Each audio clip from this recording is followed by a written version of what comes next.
Hey, everybody, welcome to That Expert Show, where you help run the show. I'm Anna Canzano, and tonight we're talking about choosing your own age. And what I mean by that is helping the people in your life that you care about, or helping yourself if you're in that category, prevent falling as you age or as they age, and the measures that you can take to protect them from getting hurt, and the science that we can use to protect those that we love.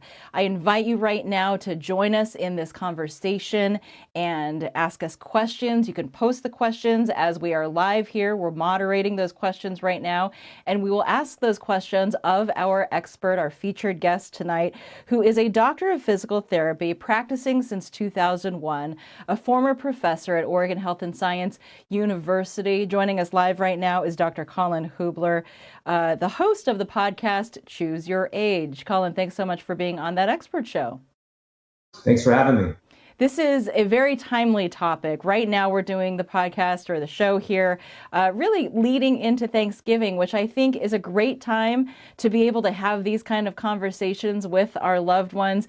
They're not always easy conversations to have, I think, when you talk with, parents that are getting older about their physical health and the things they can be doing right now to improve their mobility as they get older. Yeah, but it beats politics, right? Yes. I mean, this is the next best thing, really. I think the biggest thing that I want people to walk away from tonight is that it's not normal to age in a way that leads to disability.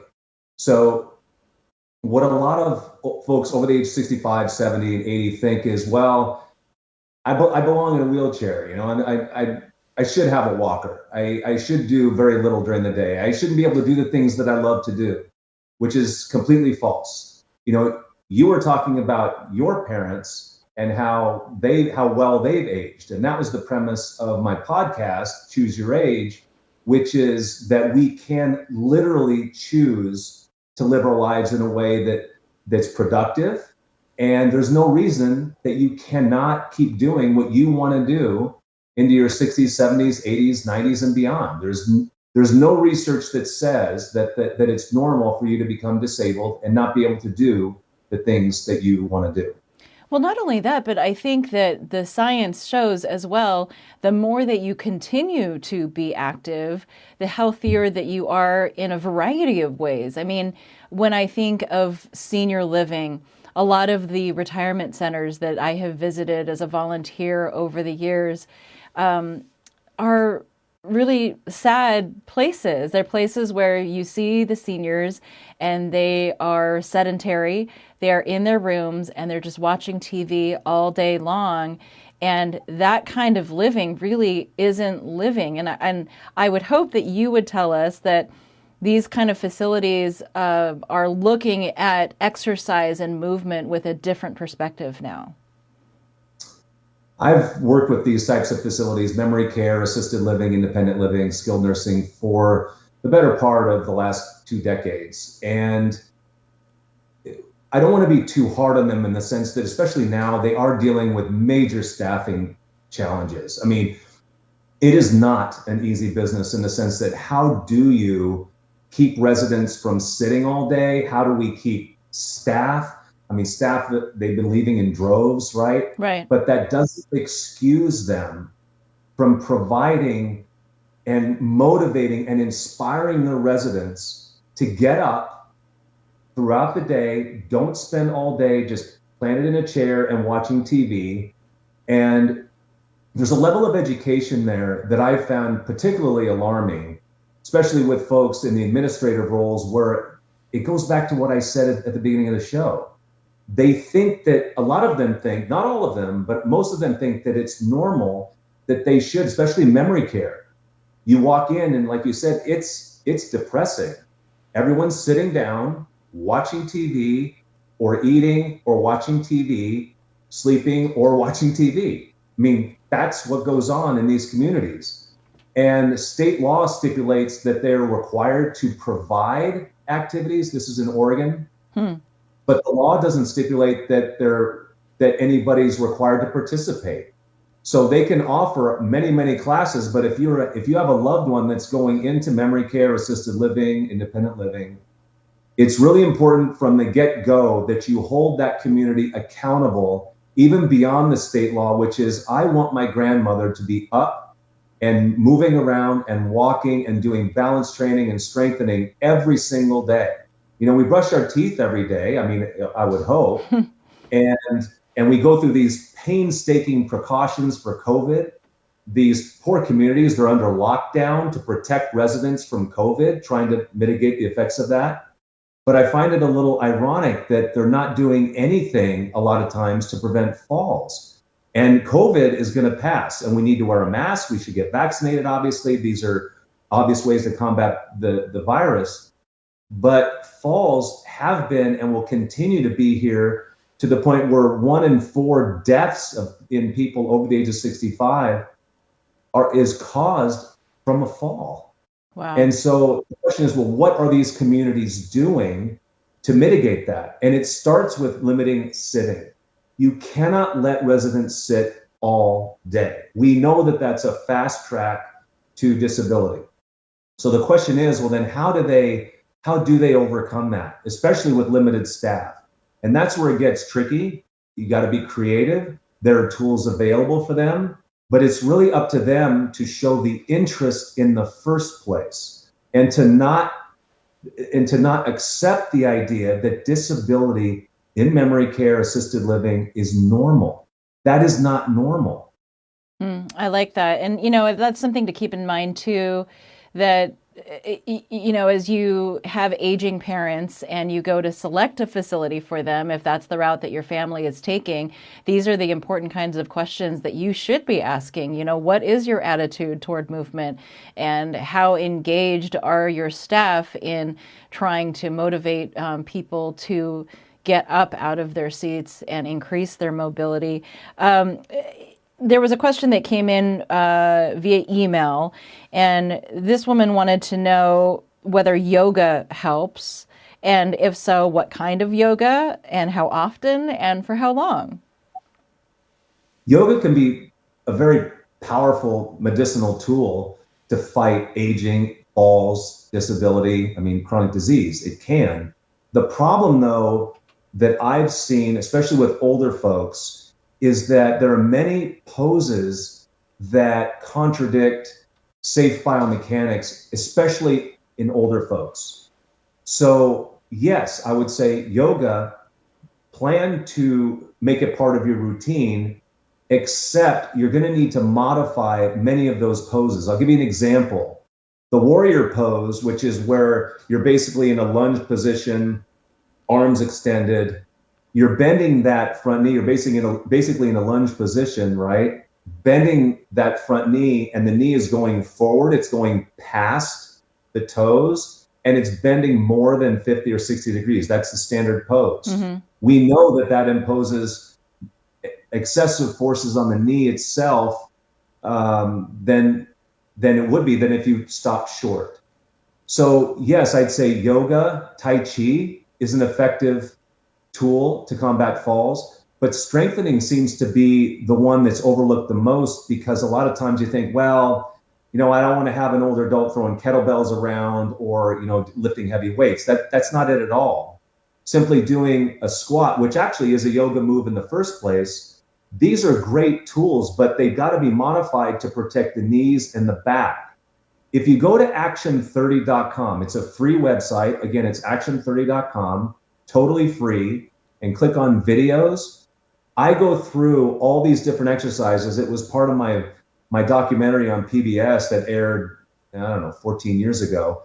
But the idea is to educate yourself. Well, why is it, yes, exercise is powerful, but why is it that how do I protect my joints? And as you age, that margin of error shrinks dramatically. Anybody over the age of 50, 60, 70 knows my back is not going to tolerate that, right? So there are ways, and yoga. So this is the long-winded answer. Yes, yoga can be powerful, but there are some modifications depending on limitations of the person. Got it. I think you bring up an interesting point, because there's a tension between the idea of letting your aging loved one be really active, between that and the idea that they're going to injure themselves in the process of being active. There's a fear factor involved. And so I think a lot of people, in the face of that fear, try to err on the side of caution. For example, this gentleman wrote in and said that his wife has a 92-year-old mother who lives with the wife's sister. The sister has taken the walker away and says that the mom needs to use the cane or nothing at all to walk for exercise. She is so unstable. She has scoliosis, arthritis, dementia, and diabetes. And the problem is she's getting up less and less now because she feels so unstable without her walker, a walker that she has used for years.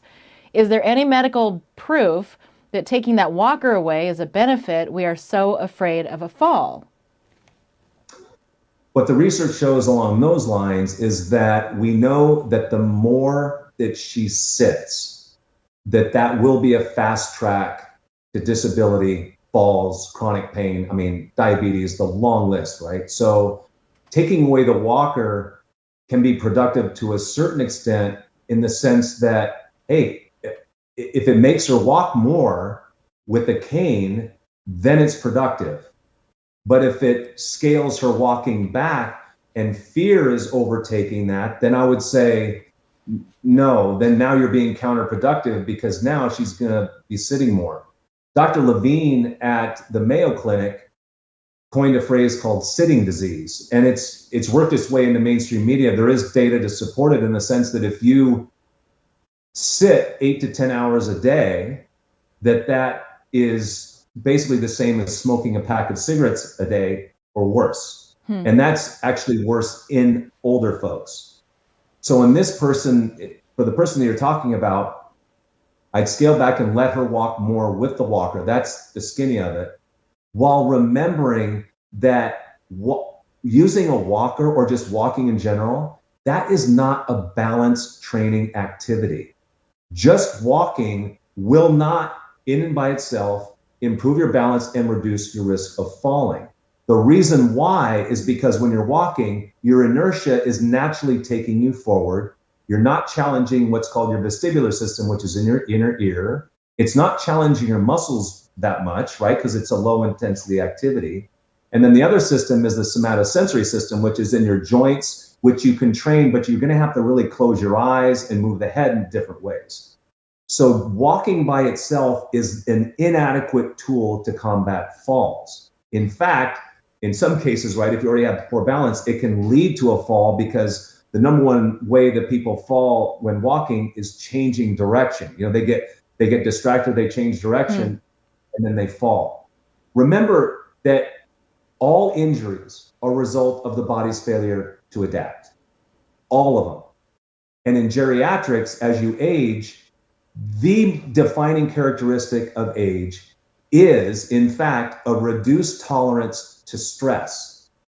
So when you add those things up, if you don't impose some stress on the body in the form of exercise, strengthening, stretching, that kind of thing, well, you already, by virtue of age, you have a reduced capacity to tolerate stress. So it's very important that this woman, that she learns how to strength train on her own in her home so that she can reverse that trajectory. Without that, every single day, and that's what studies show, balance gets worse every single day. When you don't train it and you don't tax it, just like anything, it gets worse. Remember that all injuries are a result of your body's inability to adapt. So what is an example of an exercise that you can do right now? Say you're in your 50s or 60s, long before you get to your 90s. I'd love to ask you specifically for an 80 or 90-year-old what they can do, but what's something that somebody who's closer to middle age can begin doing right now to help them maintain and strengthen their ability to have balance as they get into older years? Tax it. In other words, every single day, you've got to train your body to overcome instability. So if you just sit, you get up, you get something to eat, and go back and you sit down, or even just work. I have a lot of people say, well, at work I do, I get up and I have to move around a lot, but you're still not really working high enough on the scale of intensity to really stem the tide, so to speak, of balance impairment. So what you can do is you can get a partner, and what they'll do is they'll stand in front of you with their arms out. You will touch their arms gently with your hands. And this video is an important one to watch. What you'll do is then you can assume a stance, the most common one that challenges balance. It's a tightrope. So you just go heel, toe. Can you picture that? Yes. And you're touching your hands to your partner's arms. It's very important that their partner's arms are stiff. They shouldn't move very much. Now what you do is you're gently touching that person's arms, and you should be wobbling just a little bit. If you're not wobbling, what you do then is you touch the person's arms a little bit less. And by touching the arms a little bit less, now you're going to start doing this. You're going to kind of start wobbling a little bit. When you start to wobble, that means that all 4 balance systems are working. Your muscles, vision, your inner ear, and your proprioception, or the somatosensory system. So what you want to create is instability, which is scary for somebody who's had a fall or as they've gotten older. But you cannot let the fear dictate your life. And that's the hardest thing here, is that somebody who has fallen is to put themselves in a position where they are going to challenge, where they are going to be unstable. And now they're going to learn how to overcome that instability again. But we see that time and time again, that when they learn, they get over that initial hump of fear, because we all have it, right? If you failed at something, whether it's golf or football or baseball or whatever it is that you failed at once, that scars you. Right. But a fall is horrific. Right. And it really can overcome, and it can control you. So, but the reason I'm telling you this is you can dictate how much you're willing to give over time. So you just touch a little bit more, so you wobble less, and then over time you start to go, hey, I can actually do this. And you start to adapt. And over time you start to adapt more, where then you can compare where you were 2 weeks from now to where you are today, and you are a lot more stable. Like, well, what I was doing then, that wasn't hard at all. Right. Now the fear is starting to go down, and your stability is starting to go up. Everybody can do this. The hardest part is to get started. Yeah. But what else do you have to do? What else is more important than your health? I mean, I can't think of anything, right? Yeah. And it just comes to mind, it really kind of makes me sad, because I think a lot of folks that are older are told to not be active because their loved ones are afraid that they're going to fall. And I'm not trying to pin anyone's blame. Like, I completely understand that fear, because if you've had a loved one who's taken a fall, and in this case we have in our family, it's in the back of your head. Like, oh my gosh, is that going to happen again? And is it going to be worse next time? And, what is the injury that's going to occur as a result of that? Or will anyone be around when they fall? How long will it be before they're discovered?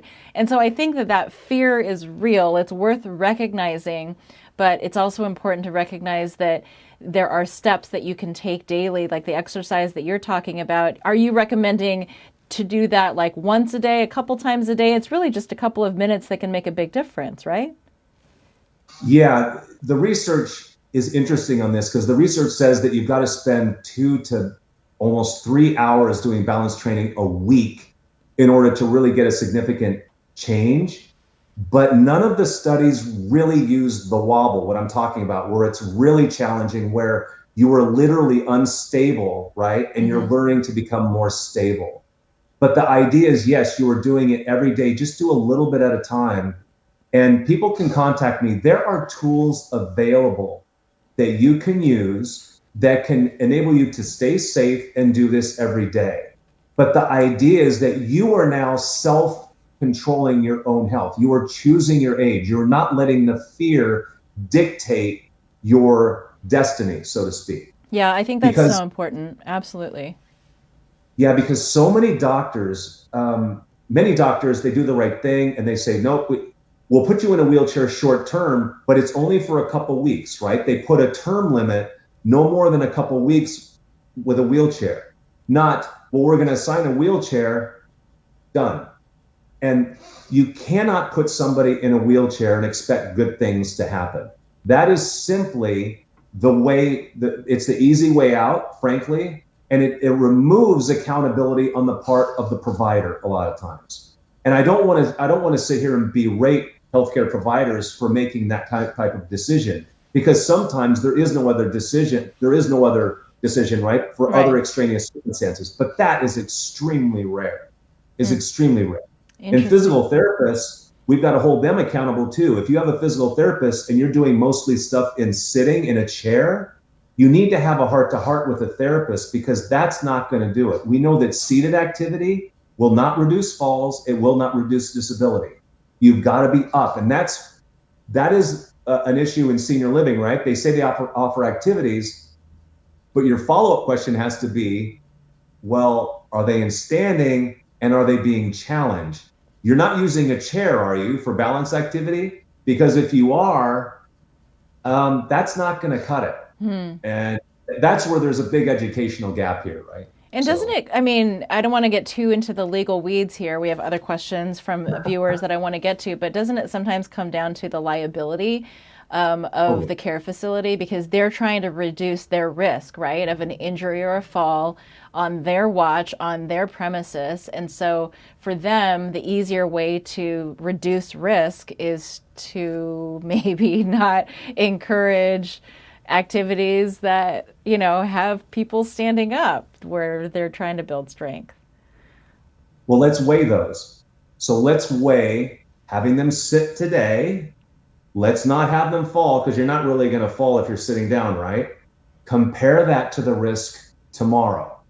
So by virtue of your behavior today, you are essentially doubling the risk tomorrow, the next day, the following week, right? And that's what I try to explain to these care facilities, is that a little bit of an investment now to make it so that your residents are not sitting all day, their balance is being challenged every day, the payoff is exponential in a short amount of time. We've been able to show that fall risk can be reduced by up to 1,750% within 60 days. Over 1,700%, simply by doing a 10-minute class every day. And that's in memory care. So are you getting the sense that these healthcare facilities or senior living facilities, are they shifting their perspectives on this then?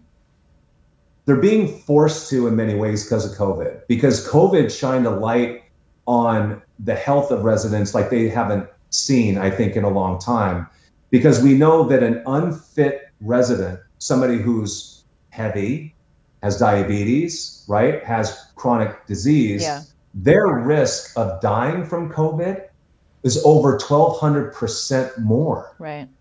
So to just preventing COVID in your residence is inadequate. That should be a given. That should be, you know, well, duh, right? Right. But the next thing you got to do is, but what about tomorrow? What about next week? What about next year? You guys are completely ill-equipped. You walk into the community, there's still people just sitting there doing absolutely nothing. And you think that that's going to work long-term? But at the same time, I don't want to sound like an insensitive jerk when they're just trying to have staffing. I mean, they got major staffing issues right now. Right. So it's a tough biz, but it doesn't excuse you from being innovative enough to take care of your residents. We do have another question. This is from Carrie, who is asking, how do you encourage and help a grandparent or older parent understand that a ramp at their home is being added for their safety and for peace of mind? And how do you encourage their doctor to discuss safety at home as well? Educate. It's all about education. And I think the ramp can be perceived, easily perceived, let's say, as a form of weakness, right? That somehow you've got an ADA construct at your house, you don't like the look of it, and completely understandable. And I think, as with anything, you've got to listen and get to the bottom of why that ramp, having the ramp, is so, detested. What's the problem here? I would bet that it has a lot to do with pride and dignity and, having it being robbed of them in a sense. But then what you can do is you can flip it around and say, well, maintaining your dignity and your pride means protecting you against having a fall and ending up in the hospital and then being disabled or even dying. So let's weigh those two. But at the same time, you can phrase it as such. You can say, well, did you know that if you train, if you get stronger, you challenge your balance, you do this every day, you're not going to need that ramp. In fact, there are plenty of folks that have gotten rid of their wheelchairs. That holiday retirement group, for example, we were able to get rid of people's walkers. They don't use them anymore. Wow. Through training. It took a few months, but they dedicated themselves to doing 10, 20, 30 minutes of training a day. And they learned to love it because of how it made them feel. And then the natural next step was, you know what? I don't need my walker. I don't even need a cane. Yeah. Well, and I'm not, these are just normal people. They weren't athletes. They didn't summon like this, this aggressive competitive nature within them that they had never exercised before in their lives. So anybody can do it. But as far as the ramp goes, it doesn't mean that the person is destined to have that ramp the rest of their lives. And I think that's the defining characteristic of this talk tonight, is that it doesn't matter how old you are. It doesn't matter if you have Alzheimer's. It doesn't matter if you have chronic disease. The body will adapt to what you throw at it. The key is to start slowly and then allow yourself to adapt. And it's amazing what can happen. I love that, because the idea of, older folks in my own life, for example, feeling that sort of empowerment, like I think about the spirit and how it can be so broken when you get to a point and you are losing mobility and you are losing the ability to do the things that you love to do. Like, that breaks my heart. I want people to be able to live healthy, active lives as much as they can. And so I love a lot of what you were saying. Tina is writing in on Facebook right now. Thanks for watching. Tina says that she owns 2 adult care homes. She's owned them for about 30 years. She says a lot of times residents choose to stay in their rooms, in their recliners. They did a lot of walking exercises with the residents because it does indeed maintain and increase their mobility and promote health in all areas. But what do you do? And this is me injecting the question here. She says most of the time they refused any physical activity that we offer and saying, I'm too old to take orders from you. How do you deal with people that just don't want to and aren't feeling motivated to do it? That's in the message. So I'm going to give you a little example. So a physician wanted me to work with his mom. She's in memory care. I went to the community. I met her. She's a complete doll, grumpy as all get out, not interested in anything that Colin has to say. Like, who the heck are you? It's like I had to pull my mask down and say, no, I'm a real person, honest. But I did not ask her, do you want to get up today? And that's one of the biggest mistakes that senior living communities make. Is that they actually ask the person if they want to do something. And we learned in PT school early on, there's a difference between suggestive language and direct language. Now, it doesn't guarantee success, but if you're at the doctor's office and the doctor asks you, would you like me to give you a shot? Of course, I say no. I would say no. Anyone would say no.